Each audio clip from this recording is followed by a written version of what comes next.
Jumpa lagi Jaga TV. Kenapa kalau misalnya kita bicara soal gaming itu di Android selalu yang dibahas Snapdragon lagi.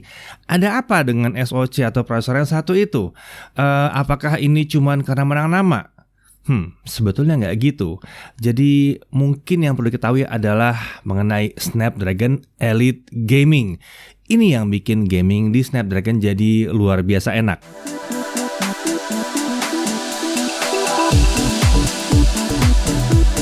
Ya, hari ini kita mau bahas mengenai sebuah teknologi atau rangkaian teknologi sebetulnya ya, yang dibuat oleh Qualcomm untuk Snapdragon-nya supaya gaming itu jadi nyaman dan luar biasa lancar. Ya, ini adalah namanya Snapdragon Elite Gaming. Ya, jadi apa itu sebenarnya Qualcomm Snapdragon Elite Gaming?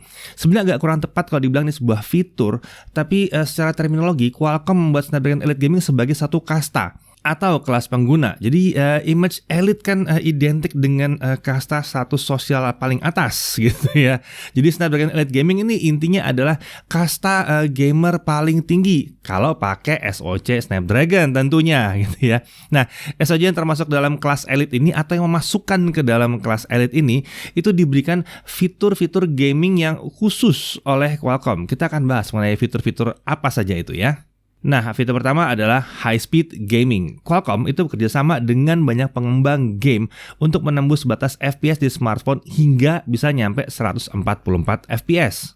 Sepertinya ROG Phone 3 ini akan jadi contoh pertama yang bisa mendemonstrasikan full power dari Snapdragon 865 Plus nanti ya.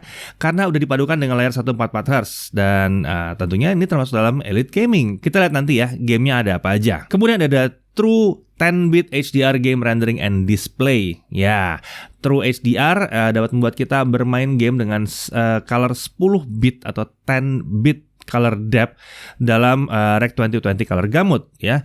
Hasil akhirnya grafis warnanya akan lebih kaya dan dynamic range-nya tuh luas banget. Misalnya kita lagi di hutan atau di area-area yang tanpa HDR tadinya tuh gelap, dengan HDR area-area itu bisa kelihatan lebih terang ya, tanpa merusak gambarnya sendiri. Jadi ini HDR bikin memang tampilan jadi keren banget. Atau ada bagian yang silau banget itu nggak jadi total putih, itu masih kelihatan detailnya walaupun sudah terang. Nah, kemudian ada juga yang namanya Game Smoother atau Jank Reducer ya. Ini ngurangin jank. Ini bukan bahasa yang umum di Indonesia ya. Mungkin kalian lebih kenal stuttering atau ngelek-ngelek atau nyendet-nyendet atau ada yang bilang ngeframe, maksudnya frame rate-nya turun naik gitu ya, atau ngeglitch ya. Jadi kayak terpatah-patah kecil-kecil gitu ya. Nah, fitur ini mengurangi efek dari glitch yang terpatah-patah putus-putus kecil-kecil atau jank ini ya. Menurut Qualcomm, SoC yang mereka bawa itu adalah SoC desktop level frame rates. Jadi ya harusnya yang kalau ada frame itu mulus lancar, nggak ya gitu ya. Kemudian ada Game Color Plus 2.0. Ini membuat game biasa jadi lebih vibrant atau warnanya itu lebih kenceng gitu ya, lebih saturated gitu. Ketajaman dan detail itu juga meniru True 10-bit HDR semirip mungkin. Kemudian ada lagi namanya Adreno HDR Fast Blend. Ya, GPU Adreno yang digunakan di dalam Snapdragon ini itu didesain untuk boosting game scene dengan heavy blending biasanya ya. Nah, ini pakai sistem partikel yang kompleks dan sistem rendering yang kompleks juga. Ini memberikan 2 kali peningkatan performa dalam operasional tertentu. Ya, intinya gambar jadi bagus banget dan tanpa masalah patah-patah. Oke, kemudian berikutnya adalah updatable GPU drivers. Ya, jadi sekarang Qualcomm itu bisa menyediakan GPU drivers atau driver VGA-nya untuk sebagian dari SoC yang sudah termasuk dalam Elite Gaming ini ya. Nah, tanpa perlu ada OS update dari produsen si smartphone-nya, kita bisa update driver dan mengoptimalkan performa dari si game lewat Play Store. Kemudian ada lagi namanya desktop forward rendering. Ini membuat tampilan setiap scene itu jadi realistis banget ya. Contoh yang diberikan Qualcomm itu seperti misalnya ini desktop depth of field. Kemudian yang ini lagi ya, multiple dynamic lightings, di mana lightingnya jadi dynamic banget. multiple dynamic shadows, di mana bayangan yang multiple yang dynamic ya, desktop motion blur, kemudian desktop quality planar reflection. Kemudian ada lagi yang namanya game fast loader. Ini mengurangi durasi game load. Jadi game tuh pas loading awal itu nggak kelamaan gitu ya. Bisa sampai sekitar 10% lebih cepat ketimbang SoC sebelumnya. Lalu ada lagi yang namanya Game Network Latency Manager. Nah, ini penting banget nih ya. Ini secara otomatis ngoptimalin settingan jaringan kalian itu ya dengan konfigurasi WiFi kalau gamingnya online itu supaya lebih efisien dan mulus. Lalu ada masih banyak lagi sebenarnya fitur-fitur kecil dari Qualcomm semua yang terkait dengan gaming yang memang tidak spesifik disebutkan Qualcomm dalam Elite Gaming ini, tapi sebetulnya ada kalau kalian cek di dalam product brief masing-masing SoC. Misalnya seperti anti-cheat extensions, aptX Adaptive Audio, Vulkan 1.1 Graphics Driver, atau mungkin masih ada lagi bahkan ya, ada lagi banyak yang belum tercover di pembahasan kali ini. Jadi intinya Qualcomm menyediakan sedemikian banyak fitur yang mungkin bagi kalian ya apa sih ini gitu. Kenapa ada kayak beginian, tapi itu dibuat oleh Qualcomm. Itu yang membuat kalian gamingnya bisa mulus lancar. Nah, pertanyaannya sekarang, smartphone apa aja yang udah memiliki si kemampuan ini, Elite Gaming ini ya. Ini sebagai catatan ya. Tidak semua SoC yang kami bahas kali ini itu mendapatkan semua fitur Snapdragon Elite Gaming ya. Pada dasarnya Snapdragon 800 series itu yang akan memperoleh semua fitur Elite Gaming yang terkini pada masanya. Jadi fitur paling lengkap itu ada di Snapdragon 865 Plus dan 865. 855 Plus dan 855 serta 845 juga memiliki fitur yang lengkap. Tapi untuk masanya ya. Dan ada lagi SoC lain yang memiliki selected Snapdragon Elite Gaming. Jadi dia punya part-part dari si Elite Gaming ini, bukan full suite-nya tapi bagian-bagiannya. Jadi kita bahas juga di sini nanti ya. Nah, jadi smartphone yang sudah memiliki full suite Elite Gaming atau partial Elite Gaming itu yang menggunakan SoC sebagai berikut. Kalau kita lihat di seri 7 720G. Ya, 720G udah punya. Dia punya game anti-cheat extensions, dia punya game fast loader, dia punya True HDR featuring 10-bit color depth. Dia punya aptX Adaptive Audio juga. Lalu 730 sudah punya True HDR mobile gaming 10-bit color depth Rec 2020 color gamut ya. Vulkan 1.1 graphics driver itu sudah ada juga di situ. aptX Adaptive Audio Technology sudah ada di situ juga. 730G punya Wi-Fi Latency Manager, Game Jank Driver sudah ada di situ ya, Game Fast Loader udah ada, True HDR10 udah ada, Enhanced QHD Plus Display Support udah di situ juga, aptX Adaptive juga udah ada di situ.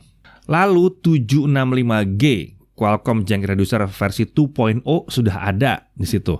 Qualcomm Game Fast Loader, Game Network Latency Manager udah di situ. Dan yang ini sudah bisa updatable GPU driver. Walaupun memang seri 7 yang satu ini memang juga belum dapat full suite, tapi yang 765G ini sudah dekat sekali dengan seri 800 ya. Lalu ada lagi yang baru banget si 768G. Sama, dia juga sudah punya ada updatable GPU driver, Jank Reducer versi 2.0, Game Fast Loader juga udah ada, Network Latency Manager udah ada, tapi dia 15% lebih kencang untuk grafis dibandingkan 765G. Lalu untuk seri 8, 855 itu ya udah lengkap untuk masanya ya. aptX Audio, Acoustic Audio Technology, Vulkan 1.1, HDR Gaming yang 10-bit depth color tadi udah ada di 855 dan 855 Plus juga ya. Physical Based Rendering, Game Jank Reducer udah ada juga, Game Anti-Cheat udah ada, banyak banget. Dan untuk 855 Plus fiturnya sama, cuman dia lebih kencang aja karena clocknya lebih tinggi aja. Lalu 865 ini yang saat video ini dibuat ini yang paling lengkap. Jadi full suite Snapdragon Elite Gaming yang terbaru ada di seri 865. Ya, berarti di yang satu ini dan bahkan di sini juga harusnya punya gitu ya. Oke, nah yang satu ini sudah punya desktop forward rendering juga ya, Game Color Plus dan updatable GPU driver. Selain semua yang tadi dimiliki oleh si 855 tentunya. Sementara itu 865 Plus itu sama semua, bedanya cuma di clock speed. Jadi lebih kencang. Iya, ini memang lebih kencang. 865 Plus kan? Ya. Hal yang menarik adalah hampir semua SoC yang kita bahas kali ini yang sudah memiliki fitur Elite Gaming atau bahkan sudah memiliki full suite Elite Gaming itu sudah tersedia di Indonesia. Dengan pengecualian mungkin yang SoC 768G itu belum ada di Indonesia ya. Ya, 730 series udah ada, kemudian 765 series udah ada, kemudian 855 udah ada, 845 udah ada banget itu ya. Lalu 865 Plus udah ada, 865 juga udah ada. Ada semua di Indonesia. 720G juga sudah ada. Ya, 768G masih baru banget. Kita tunggu aja siapa yang pakai nanti ya. Walaupun sebenarnya namanya gaming tuh pada akhirnya cuman dua kesimpulan sederhana sih yang dicari. Satu, grafik gamenya bagus apa enggak. Kedua, gamingnya lancar atau enggak. Bener enggak? Iya kan? Gitu aja kan sebetulnya ya. Kesimpulannya emang dicari dari gaming itu sederhana banget. Ya udah, handphone gua atau tablet gua harus bisa kayak begitu. Tapi untuk menyelesaikan masalah itu tidak sederhana. Di balik layar itu perlu kemampuan SoC yang kompleks. Dan yang tadi kita bahas itu baru sebagian doang sebetulnya. Walaupun sebagian yang emang luar biasa. Karena jarang-jarang ada satu produsen emang bener-bener spesifik niat banget bikin fitur-fitur spesial buat gaming untuk SoC smartphone. Nah oke, selama ini game yang kita tes emang udah cukup banyak ya. PUBG, AoV, Honkai Impact 3, Shadowgun Legend, ada PES 2020, Black Desert Mobile, Call of Duty, dan game-game ekstra lainnya untuk ngecek kalau misalnya refresh rate-nya di atas 90 Hz misalnya. Yang menariknya adalah semua game itu akan jalan lancar begitu ketemu dengan Snapdragon ini. Apalagi kalau ketemu yang Snapdragon 800 series, 855, 865, 865 Plus, 855 Plus. Udahlah itu mulus, lancar dah, udah aman banget ya. Mungkin game yang paling powernya butuh gila-gilaan itu adalah Honkai Impact 3 ya, dan Shadowgun Legends. Mungkin itu dua yang paling gila gitu ya. Setting grafisnya emang yang paling tinggi, memang bisa bikin bahkan 865 itu kayaknya sudah mulai kerja keras, tapi tetap lancar. Kedepannya ya mungkin sebagai catatan, mungkin kedepannya gaming kayak AoV, COD kita udah nggak tes lagi deh, karena emang udah terlalu enteng buat SoC kelas 7 Snapdragon atau kelas 8 ya Snapdragon. Black Desert Mobile juga kalau masih nyangkut di 45 fps, ini masalahnya gitu ya. Gamenya emang nyangkut di 45 fps aja, nggak bisa lebih gitu ya. Ya kalau gitu kita nggak bisa pakai buat pengujian, jadi mungkin itu juga akan kita skip. Nah kalau kalian punya rekomendasi game yang keren untuk kita tes, tulis di komentar, nanti kita akan coba kita pertimbangkan untuk bahan tes, tapi kita harus cek dulu apakah benar frame rate-nya emang bisa buat pengujian gitu ya. Dan kita juga cek konsistensinya tentunya gitu ya. Oh ya, mau tahu juga dong kalian pakai smartphone Snapdragon apa? Dan game apa yang kalian suka mainkan di smartphone kalian? Pengalamannya seperti apa? Tulis di kolom komentar ya. Jadi pada akhirnya merancang sebuah smartphone untuk bisa gaming dengan lancar itu nggak gampang. Tapi yang jelas dengan adanya Qualcomm Snapdragon Elite Gaming ini, kayaknya produsen smartphone jadi nggak terlalu kesulitan lagi ya. Saya Didi Irfan, Jaga TV TV.